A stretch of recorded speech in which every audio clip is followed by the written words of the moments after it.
Assalomu alaykum jigarlar. Bugun biza DLSda yangilanish keldi bilasizlar va biz endi u akkauntdan bu akkauntga qanday qilib futbolchilarni olib o'tishni o'rganamiz. Jigarlar, Luis Suaresda bu narsani sinab ko'ramiz. Qani, bizda arzon o'yinchi chiqqan ekan, bu arzon o'yinchini sotib olishimiz kerak menimcha. Albatta kerak ekan. Zaxirada 5 tagina o'yinchi bor ekan, bor yo'g'i. Va bu futbolchini sotib oldik. Endi biz Luis Suaresni tezda sotib yuboramiz. Fitness kuchaytirgichga sotib yuboryapmiz Suaresni. Va mana recover menyusida Suares back holatda, ko'k holatda chiqmoqda.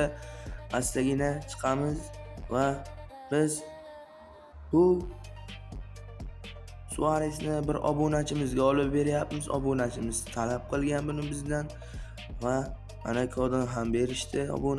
Obunachimiz akkauntida tezda sotib olamiz. Luis Suaresni obunachimiz akkauntiga o'tib olamiz. Tezda kodni yozamiz. Xo'sh, jigarlar, men kodni olib yozib olgunimcha jigarlar menga murojaat qilishinglar mumkin. Qachon bo'lsa ham, qanaqa vaqt bo'lsa ham javob berishga harakat qilaman. Jigarlar, xohlagan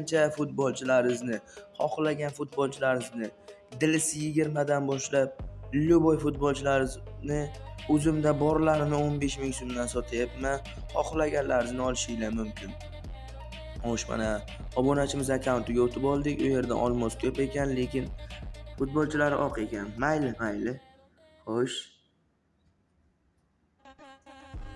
Tezda sotib yuboradigan joyga kiramiz va recover menyusiga o'tsak, Luis Suares turgan bo'ladi bizda. Luis Suaresni 90 ta olmosga qaytarib olamiz. Jigarlar, talab qilinadigan narsa faqatgina 90 ta olmos. 90 ta olmoslaringiz bo'lsa, 90 tadan ziyod xohlagan futbolchilaringiz qaysi futbolchi kerak desanglar, sizlarga sotib olib berishga tayyorman jigarlar. Shunchaki meni lichkamga yozishinglar mumkin. Lichkamni mana shu yerda DLS Jaloliddinov deb yozsanglar chiqadi. Yozib qo'yganman.